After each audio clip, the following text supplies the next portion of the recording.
I went to Columbia's campus last Thursday and saw firsthand 100+ students arrested by NYPD officers in riot gear. And I was able to get onto campus only because I am a current part-time student at Columbia.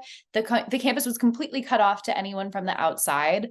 However, there were protesters that were lined up at the gates outside, heckling NYPD officers. One of them actually told someone filming them that, quote, "We are Hamas." And so there was a lot going on in the surrounding area. But then once I got inside campus, I found it hard to believe that there are Ivy League students pitching tents and camping out in support of Palestine. And they were in a, quote, liberated zone in support of Palestine. They were camping out in protest of the school's investments or endowment investments in Israeli companies. And students were handing out flyers.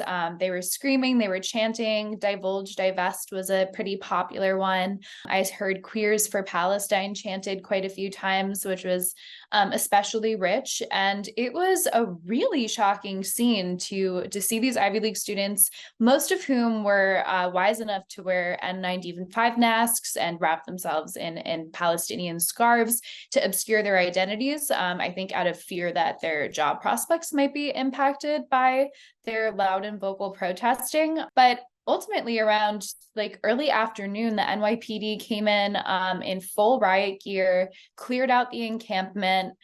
Students were told first over a loudspeaker that if they left, they could avoid arrest. They just needed to clear out the encampment, which is in violation of school policies about pitching tents on school grounds and camping out, and a variety of other school policies that have long been in the books that these students were warned that they had violated, and the school allowed the NYPD to come in and clear the encampment. And more than 100 students sat in a circle with their arms crossed, singing in light of the NYPD officers inside the encampment, and decided that they'd rather be arrested than clear out. And it was a really shocking experience to be on the inside and to kind of be able to blend in with students and see just how radical and how seriously these students are taking these protests, to the point where they're willing to even be arrested and suspended in their support of Palestine.